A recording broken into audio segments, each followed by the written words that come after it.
누가복음 15장 11절부터 24절의 말씀으로 하나님 아버지의 집이라는 주제로 우리 주 예수 그리스도의 복음을 선포합니다.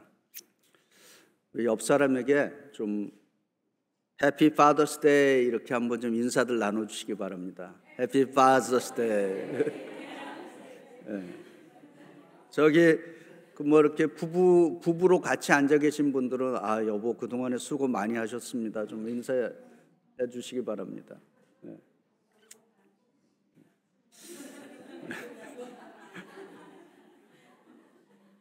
우리 저기 미국에서 아버지 날은 이제 6월 세 번째 주일에 기념을 합니다. 이 아버지 날 유래는 우리 전도사님 그 파워포인트 지금 사진에 보이시는 분이 그 소노라 스마트 다드라고 하는 저분에 의해서 이제 그 미국에서 그 아버지 날이 이제 시행이 되게 되었습니다. 저분은 이제 어머니 날, 그러니까 1910년 그 이제 어머니 날이 이제 미국에서 시행된 지 2주년째 되는 해에 그 어머니 날 설교를 이렇게 저분이 들으면서 자기 아버지를 생각한 거예요. 그러면서 이분에게는 어머님이 일찍 돌아가시고 아버님이 이 남북전쟁 동안에 이 6남매를 홀로 아버지가 키우신 거예요. 그래서 본인에게는 나는 어머니보다 아버지가 우리를 이렇게 고생해서 키웠는데, 그러면서 자기 담임 목사님을 찾아가서 자기 아버님 생일이 6월 5일인데 이날을 좀 아버지 날로 제정해서 우리 예배를 좀 드립시다 이렇게 이제 부탁을 드렸어요. 그랬더니 이제 그 교회 목사님이 지금 시일이 너무 촉박하니까 6월 19일 날을 우리 정해서 아버지 날 예배 드리자 이렇게 해서 이제 시작이 됐습니다. 그래서 이 아버지 날 예배가 이 아버지 날 Father's Day가 이제 전국적인 이 전역에 이제 확산이 되었습니다. 지지는 받았지만은 이 미국의 그 연방을 의회를 통과하지는 못했습니다. 그 이유가 이게 또 이제 상업적으로 이제 커머셜하게 이용이 될 수 있다라고 하는 우려 때문에 연방 의회는 통과하지 못했다가 결국 62년이 지난 1972년에 이제 닉슨 대통령 때 이제 비로소 이제 연방 정부를 통과하면서 매해 6월 세 번째 주일을 Father's Day로 이렇게 공인하게 되었습니다. 우리 시대에 그 우리 기독교의 영성가 중에 한 분인 헨리 나운이라고 하는 분이 있습니다.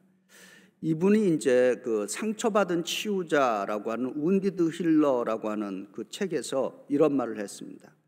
이 시대는 뿌리가 없는 세대다. Generation without rootless. 뿌리 없는 세대. 뿌리 없는 그 세대는 도대체 무슨 세대인가? 뿌리 없는 세대는 바로 아버지가 없는 세대다. 이렇게 우리가 사는 이 시대를 그렇게 규정을 했습니다. 오늘 성경 본문 마가복음 15장 11절부터 24절 이 탕자의 비유는 너무도 잘 알려진 이야기입니다. 그리고 탕자의 이 비유 이야기는 우리 기독교 역사 2000년을 통해서 수천 수만 번 설교된 말씀입니다. 그리고 이 탕자의 비유 설교만 따로 모아진 설교집들이 많이 있어요.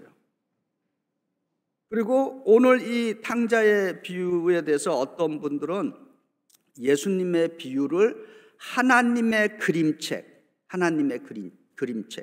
God's Picture Book, 그러니까 예수님의 그 비유를 하나님의 그림책이다 이렇게 부르고 있습니다.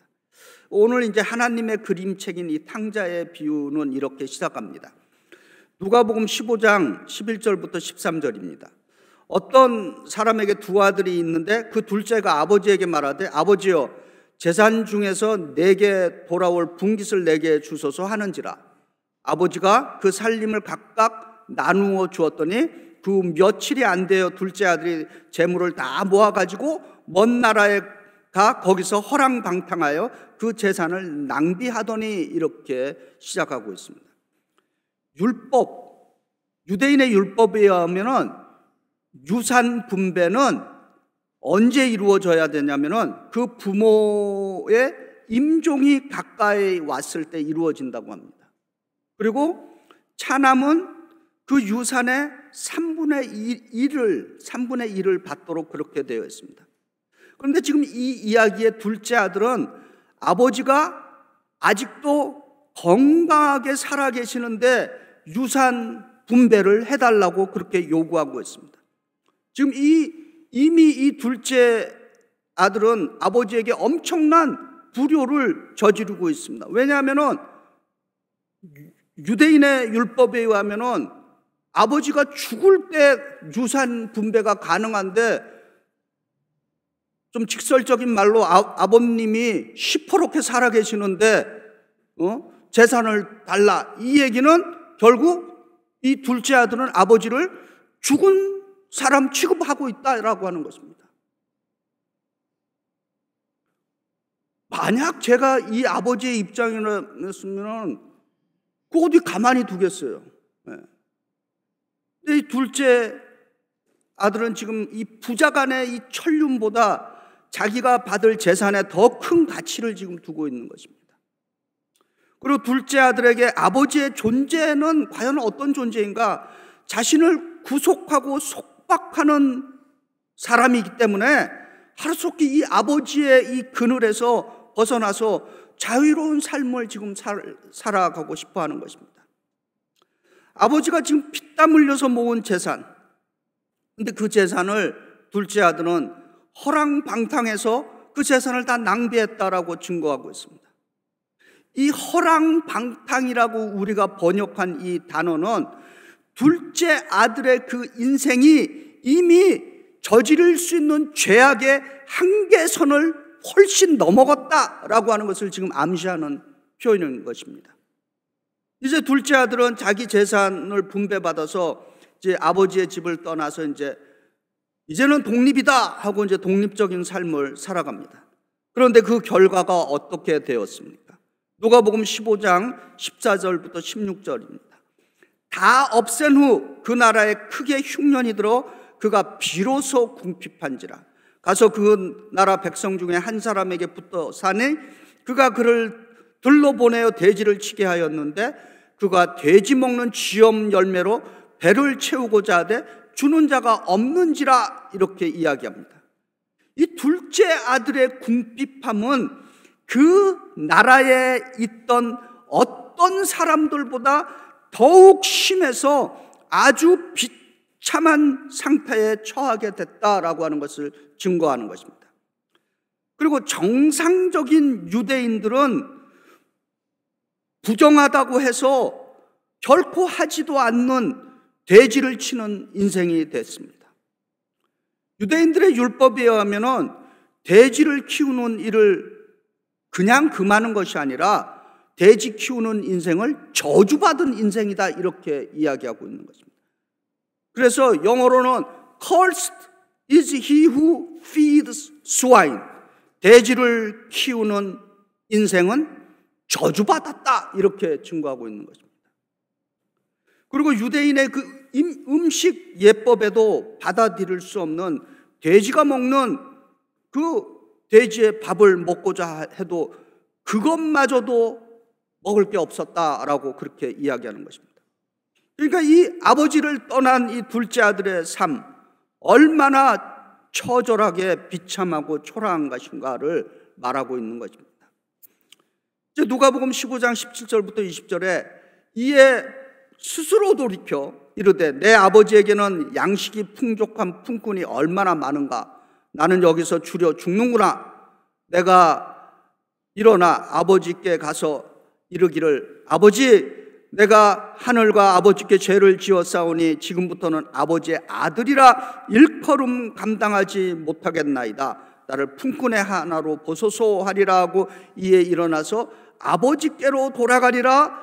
아직도 거리가 먼데 아버지가 그를 보고 치근히 여겨 달려가 목을 안고 입을 맞추니, 이렇게 증거합니다.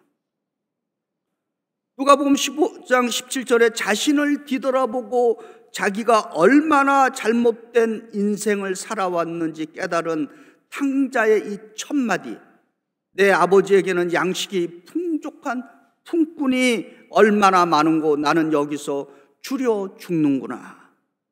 탕자는 자기가 이처럼 비참한 나락으로 떨어지게 되고 돼지 우리 안에서 사는 것이 결국 모두 자기의 탓임을 알게 되었던 것입니다. 자기 자신이 이 돼지 우리에서 배를 굶주리면서 사는 것이 자기가 아버지의 집을 떠났기 때문이라고 하는 것을 비로소 뉘우치게 된 것입니다. 탕자가 아버지의 집을 나갈 때는 아버지 나의 분깃을 주소서 이렇게 요구를 했는데, 이제는 반대로 아버지에게 아버지 나를 품꾼으로 여겨달라 이렇게 지금 부탁을 하고 있는 것입니다. 그리고 탕자는 아버지의 집으로 돌아갑니다.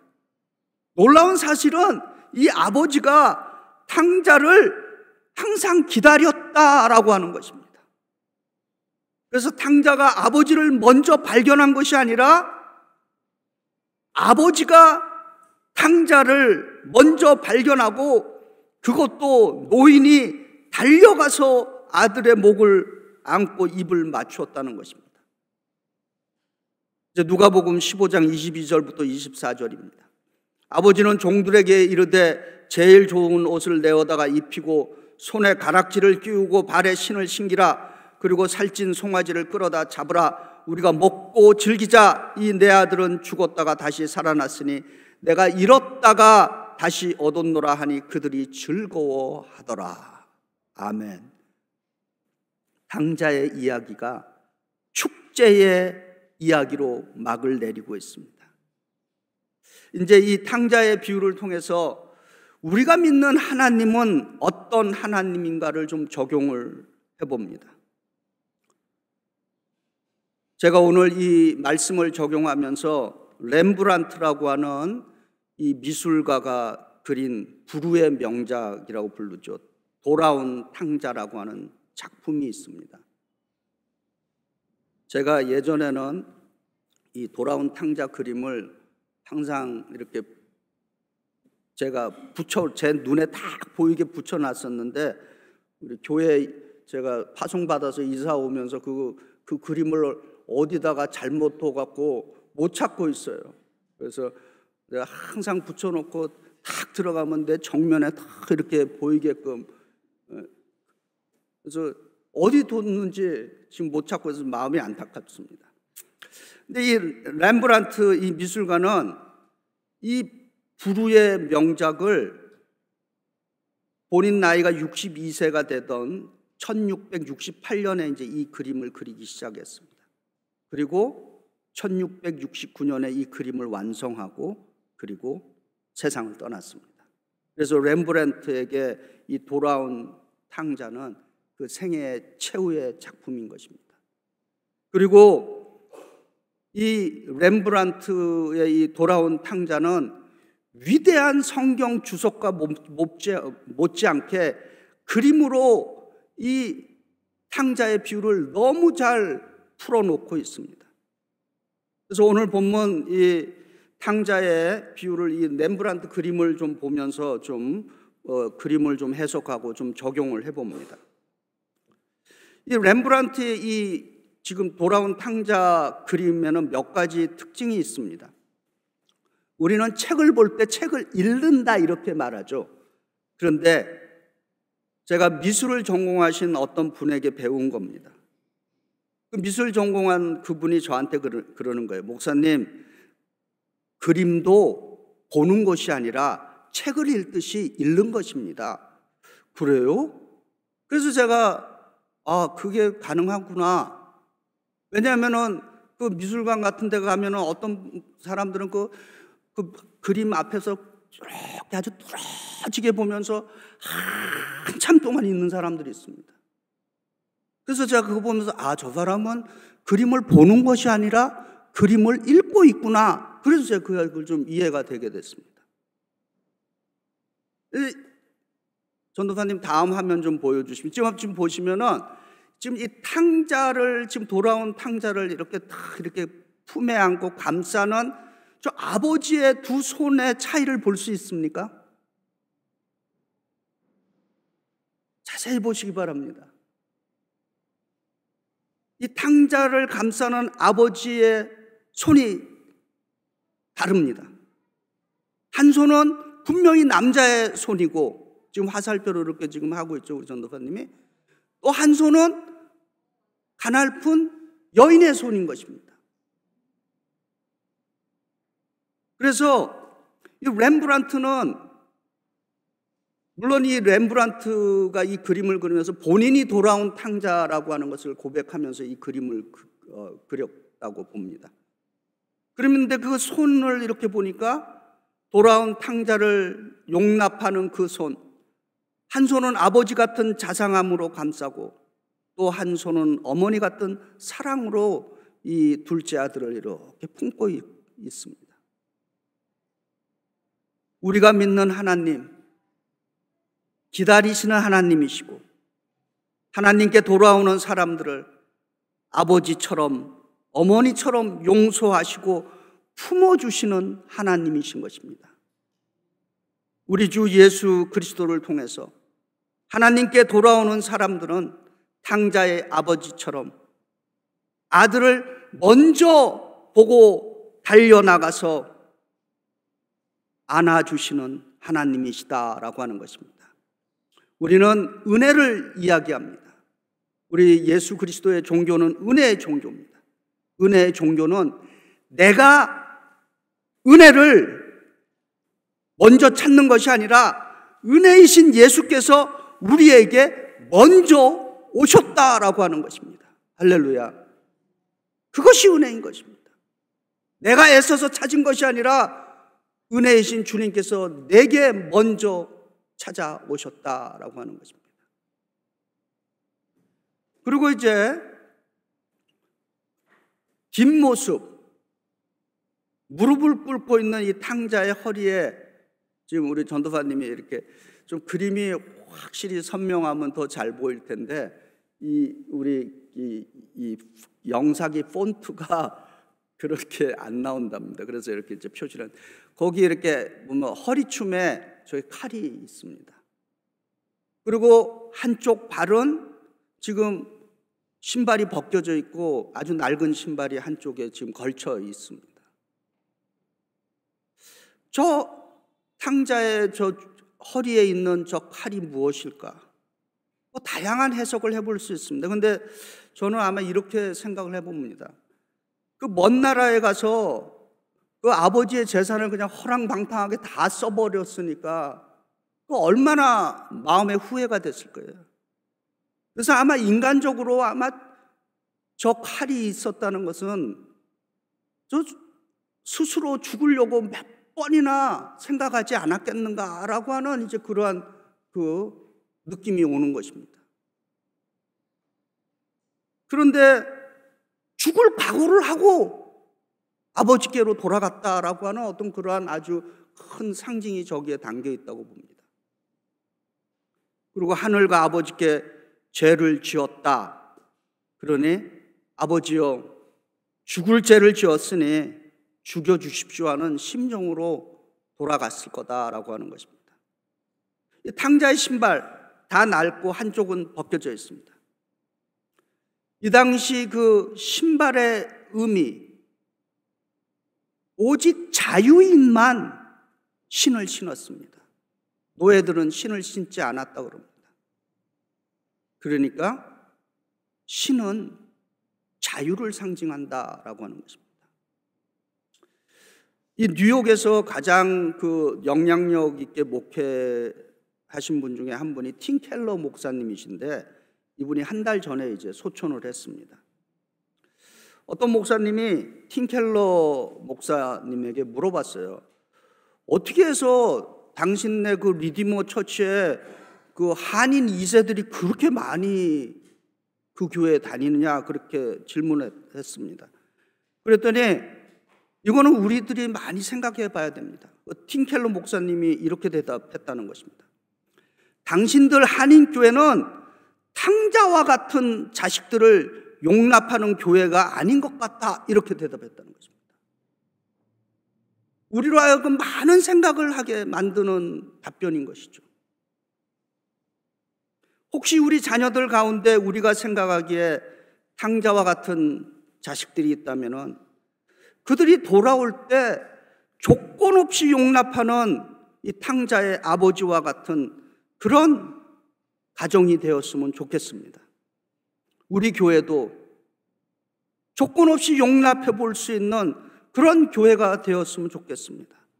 잘난 사람도 좀 못난 사람도 환영받을 수 있는 그런 교회가 될 수 있기를 주의 이름으로 축복합니다. 이 뉴욕시리 통계에 의하면 매일 밤 홈리스 쉘터에서 잠자는 통계가 5만 9천 명이랍니다. 물론 이 5만 9천 명 안에는 어린이, 또 가족들도 있고 싱글들도 있고, 이 5만 9천여 명이 되는 사람들이 매일 밤 홈리스 쉘터 여기저기에서 잠을 자고 있다는 것입니다. 가만히 생각해 보면 이 사람들도 누구에게는 사랑받는 사람들일 것입니다. 우리에게는 돌아갈 집이 있는 우리들에게는 그것이 행복인 줄 믿습니다.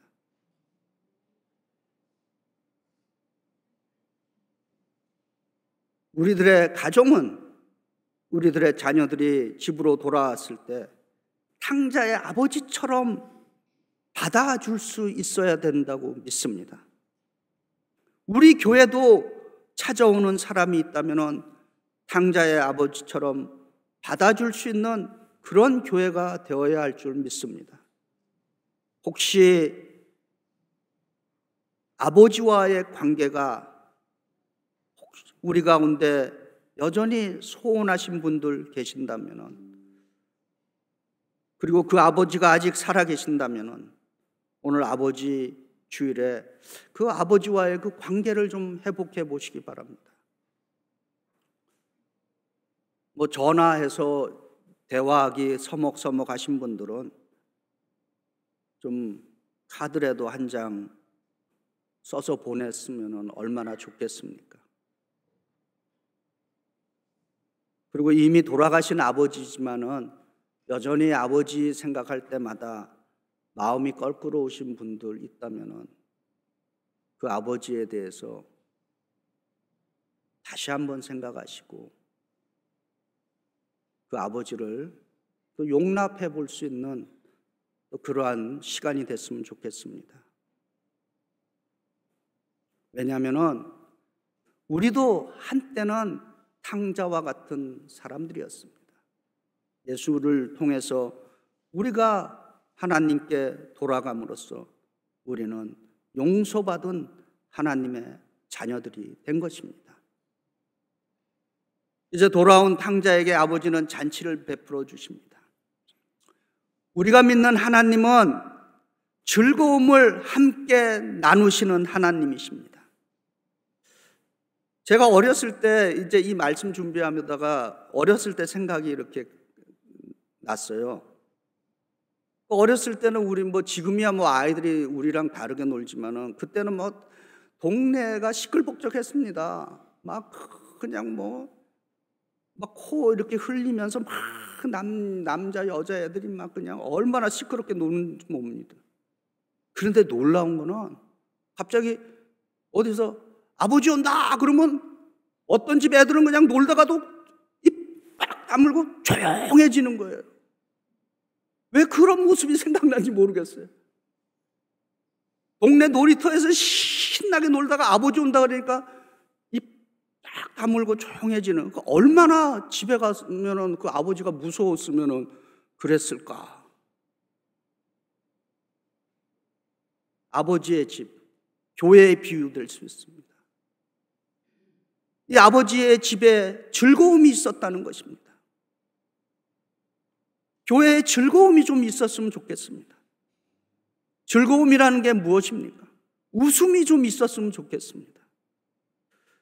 근데 불행한 것은 교회에 와서 오히려 화나고 교회에 와서 우울해져서 집으로 돌아간다면은 그 말이 됩니까? 일상생활에서는 신나게 일하시다가도 교회에 오면 갑자기 엉뚱해지고 엄숙해지고 숙연해지는 분들이 있습니다.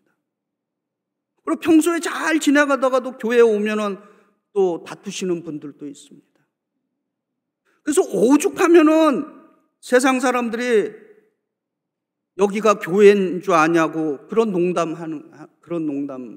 하겠습니까? 힐링을 위해서도 일부러 웃는 세상이 되고 있습니다. 이스라엘 왕인 다윗은 하나님의 언약궤 앞에서 어린아이처럼 춤을 추었고 자기 바지가 벗어지는 줄도 모르고 즐겁게 춤을 추었다라고 증거하고 있습니다. 하나님 아버지는 오늘 이 예배에서 우리가 즐거움을 얻어가기를 원하고 있습니다. 우리 교회는 좀 웃음이 있는 교회, 축제의 장소가 되었으면 좋겠습니다. 그리고 아버지들은 각 가정에서 좀 자녀들에게 즐겁게 해주는 우리 아버지들이 되었으면 좋겠습니다.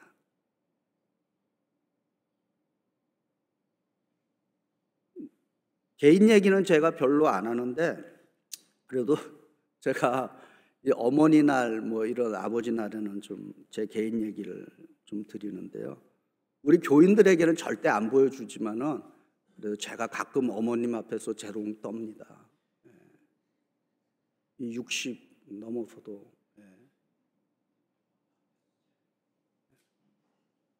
왜 그럽니까? 조금 좀 웃게 해드리려고. 교회에서는 담임 목사니까 최대한 근엄하게 있는 거예요. 우리가 이 세상에서 6일 동안 치열하게 살다가 주일날 교회에 옵니다. 이 주일날 교회에 오는 것은 마치 아버지의 집으로 돌아오는 것과 같은 것입니다. 오늘 우리 영혼의 집, 하나님 아버지의 집인 이 베이사이드 연합감리교회에서 위로받고 상처를 치유받고 새 희망과 용기를 얻는 시간이 되시기를 바랍니다.